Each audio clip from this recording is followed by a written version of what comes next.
देखिए क्वेश्चन हमारे RRB group D 2026 में फरवरी में पूछा गया था। तो इस क्वेश्चन को हम बिना पेन कॉपी उठाए देखो कितनी अच्छी स्मार्ट स्पोर्ट से बना सकते हैं। मोहन मीना माधव 3 आदमी है, उनका व्यापार में हिस्सा है जी। धन जो लगाते हैं 3,000, 2,000, 5,000 का निवेश करते हैं और साल के अंत में 5600 के लाभ में उनका हिस्सा पूछा क्या है। तो जब दोनों का समय बराबर है तो उनकी पूंजी का जो अनुपात होगा वही उनके लाभ का अनुपात हो जाएगा। तो 3 और 2,000 का जो अनुपात बनेगा वो बनेगा 3-2-5। 3-2-5 का जोड़ हो जाएगा जी आपका 10। 10 से भाग करेंगे 5600 को तो मेरे पास भागफल आ जाएगा 560। 560 को मान लूंगा मैं 56। 56 में जब 3 की गुना करूंगा 168 होगा। 168 की ऑप्शन जो हमारी है, यानी कि वो ऑप्शन ए और बी में 168 मेरा नहीं दिया है, तो ऑप्शन सी और डी में मेरा आंसर छिपा है। 56 में मल्टीप्लाई करूंगा 2 की तो 56 का डबल 112। 112 का मतलब यानी कि मेरा ऑप्शन फिर डी भी कैंसिल हो जाएगा। 112 यानी कि मेरा दिया है किसमें, सी में, और 168 मेरा पहले पता कर लिया था मैंने। तो मेरा राइट आंसर क्या हो जाएगा, ऑप्शन सी हो जाएगा। कोई भी ज्यादा पेन कापी उठाने की जरूरत नहीं, थोड़ा ऑप्शन की तरफ नजर डाल लो और एलिमिनेट करने का प्रयास करो मेंटली। 3 आदमी पी क्यू का वेतन है 10-8-2 के अनुपात में। उनका अनुपात बढ़ता है, वेतन बढ़ता है 11, 20 और 36 के अनुसार क्रम से। उनके नया वेतन पूछा जी। अब मैं मेंटली सोचूंगा 10 का बना लूंगा मैं 100 और 8 का बना लूंगा 80 और 2 का बना लूंगा 20। अब मैं 100 का 11% बढ़ाऊंगा तो 111 हो जाएगा, और 111 हो जाएगा तो 111 को जो डिवाइड करेगी ऑप्शन, आप एक बार देखो ऑप्शन 34 और 40 111 को डिवाइड नहीं करते। 111 को डिवाइड कर सकता है 37। 37 के लिए ऑप्शन मेरी बची ए और बी। अब 80 का 20%, 80 का 20% का मतलब 16। 80 में 16 जोड़ोगे हो जाएगा 96। अब 96 बी क्यू का हो जाएगा वैल्यू, तो 96 को 23 नहीं डिवाइड करेगा, तो मेरे पास ऑप्शन बची जी ऑप्शन बी। ऐसे ही मैं क्वेश्चन को बना सकता हूँ एलिमिनेट करके ऑप्शन से, मेंटली अपने दिमाग में कैलकुलेशन करके। पर इनके लिए प्रैक्टिस होना बहुत जरूरी है। अगर प्रैक्टिस है तो क्वेश्चन बनते चले जाएंगे बहुत अच्छी तरीके से। सिंपल सा क्वेश्चन है, ए स्क्वायर माइनस बी के स्क्वायर का फार्मूला दिया है इसने खोल के।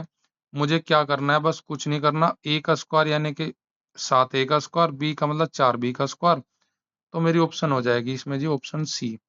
सीधा सीधा क्वेश्चन फॉर्मूले पे दिया था, मेंटली आप समझ गए कि भाई ए स्क्वायर माइनस बी स्क्वायर का मैं एक्सपेंड करके दिया है। आपको क्या करना था, ए का स्क्वायर और बी का स्क्वायर करके चिन्ह माइनस का देना था बीच में। अगला क्वेश्चन मेरा, दो बैंकों से हम 3.5 और 7% की दर से गोपाल 5 लाख का लोन लेता है। 3 साल बाद में पूछा जी साधारण ब्याज का अंतर बताए दोनों बैंकों का। तो 3.5 और 7 का जो अंतर आएगा, एक साल में देखा गया कितना अंतर आएगा, पहले वर्ष में अंतर आ जाएगा ब्याज का 3.5%। तो 3 साल तक कितना अंतर बनेगा परसेंट में जी, वो हो जाएगा, मैं गुना करके ऐसे बता रहा कि मेंटली भी कर सकते हैं, आपकी थोड़ा समझ में आ जाए। अगर ओरली में करूंगा थोड़ा आपकी समझ में ना आए, तो ये मेंटली मैं कर सकता हूँ अपने माइंड में। चलो जी, मेंटली मैं अपने माइंड में कर लिया। अब मुझे पता लग गया 10.5% मेरा 3 साल का अंतर आएगा।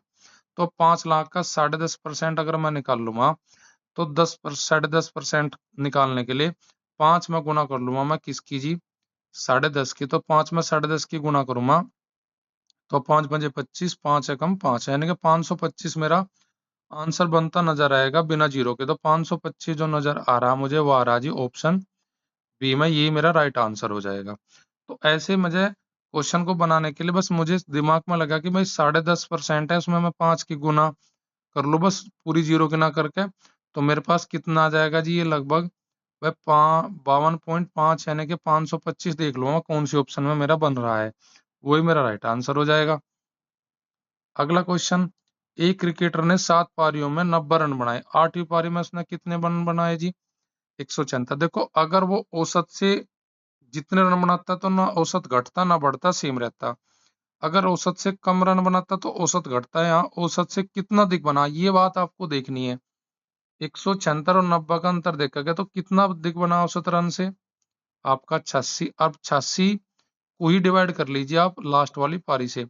जब लास्ट वाली पारी से 86 को हम भी डिवाइड करेंगे यानी कि 8 से, तो लगभग लगभग मेरा आंसर चले जाएगा जी 11 पे। तो भाई ये चीज मैं ओरली भी कर सकता हूँ, मुझे कोई पेन कापी उठाने की जरूरत नहीं है। अगर आप इस तरीके से क्वेश्चन को बनाएंगे, ये क्वेश्चन भी होते हैं जो मीडियम और इजी लेवल के होते हैं, इन पे कोई भी पेन कापी उठाने की जरूरत नहीं होती, इन्हें हम मेंटली भी सोल्व कर सकते हैं।